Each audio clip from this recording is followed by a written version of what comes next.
There is a particular kind of regret that has nothing to do with the big dramatic mistakes in life and everything to do with the small administrative ones, the forms you did not file, the deadlines you did not know existed, the phone calls you kept meaning to make and never did. My name is Frank. I am 81 years old, and I want to spend the next few minutes telling you about 4 things I either did not do, did too late, or did not fully understand before I claimed Social Security. Because if you are anywhere near that decision right now, the window to do them correctly is shorter than you think. I spent 34 years working as a high school history teacher in Western Pennsylvania. I loved the work. I was not a wealthy man by any definition, but I was consistent. I showed up. I contributed to my pension. I put a little into savings every month, and I trusted that the systems I had paid into my whole working life would take care of the basics when the time came. What I did not do, and what I would do very differently if I had the years back, was treat Social Security as something that required active management rather than passive waiting. I thought it was a system that would simply activate when I was ready for it. What it actually is, as I came to understand through a combination of experience and expensive hindsight, is a set of decisions with permanent financial consequences that most people make without nearly enough information.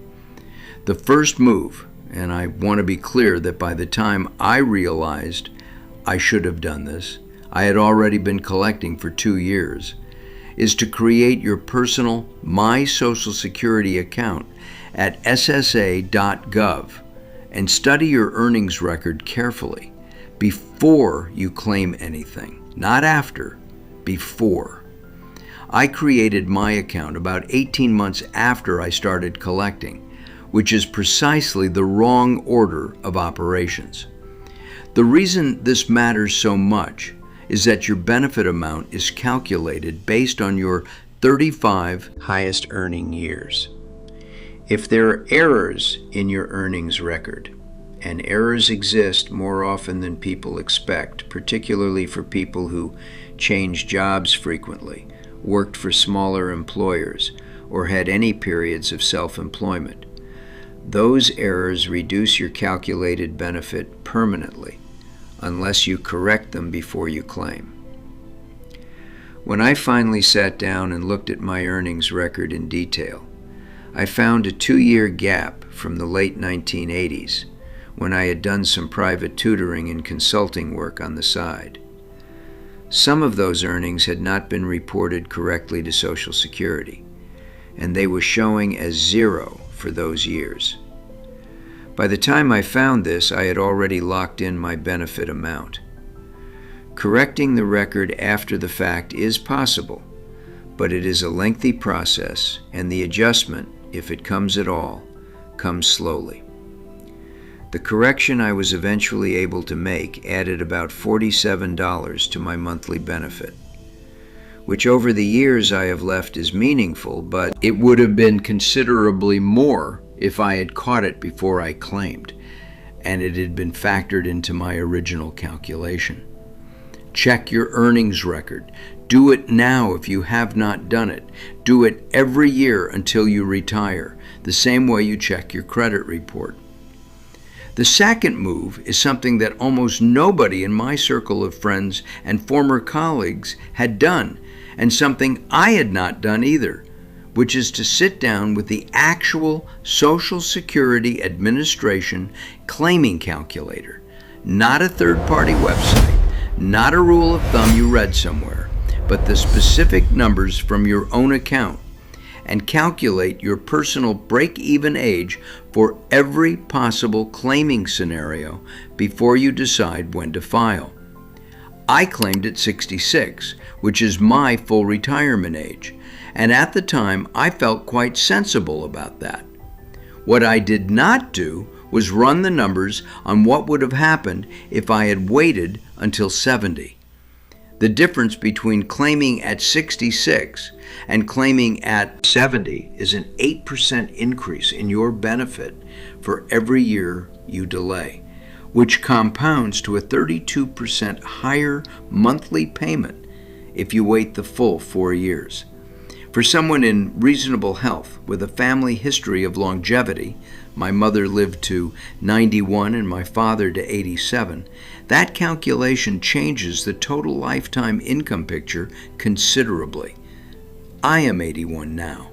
If I had waited until 70, I would have been collecting my higher amount for 11 years at this point, and the break-even math, when I eventually did work through it, suggested I crossed the break-even point sometime around age 79, which means for the past 2 years I have been in the zone where the wait would have paid off, and I will remain in that zone for however many years I have left.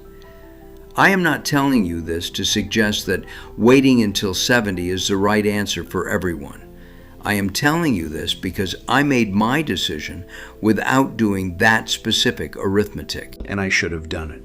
The third move is one that hits married couples particularly hard, and that I want to address carefully because it involves a coordination between two people's claiming decisions that most couples treat as two separate individual choices, when it is actually one interconnected financial strategy. If you are married, the question of when each spouse claims Social Security is not two questions, it is one question with two parts that need to be answered together, because the survivor benefit, the amount the remaining spouse will receive after one of you dies, is determined by the higher of the two benefit amounts.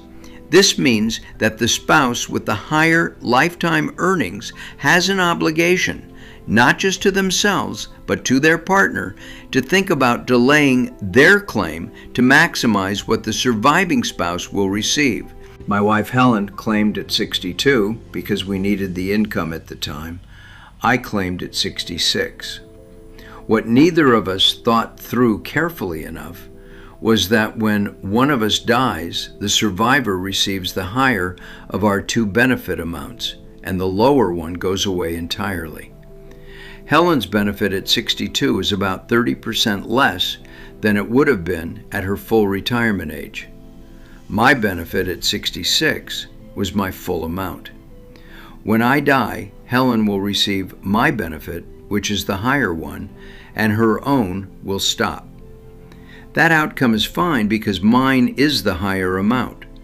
But if the situation were reversed, if Helen had the higher earning record and had claimed at 62, she would have permanently reduced the amount I would receive as her survivor. Many couples have exactly that situation and do not discover the implications until they are sitting with a financial advisor after one spouse has already filed, and the decision cannot be undone. The fourth move is perhaps the most practical and the most immediately actionable, and it is one that costs you nothing except time and a phone call or two. It is to review and update every beneficiary designation on every financial account you own before you retire, and specifically to understand how those designations interact with your Social Security decisions. Social Security itself does not have a beneficiary designation in the traditional sense. Your benefit does not pass to a named beneficiary the way a life insurance policy does. But your 401k, your IRA, your life insurance policies, your bank accounts with payable on death designations, all of those have beneficiary forms on file somewhere. And for many people, those forms were filled out decades ago and have never been revisited. I know a man named Arthur who retired 3 years after I did. He had been divorced in his 50s and remarried. and he had never updated the beneficiary designation on his individual retirement account from his first marriage. When he died 2 years ago, the IRA, which was worth just over $200,000, passed to his first wife rather than to his second wife and his children, because the beneficiary form was the legally controlling document, regardless of what his will said or what he had intended. His family contested it, and the legal process was long and expensive and ultimately unsuccessful. $200,000 went to a woman he had not spoken to in 20 years because of a form he had forgotten about.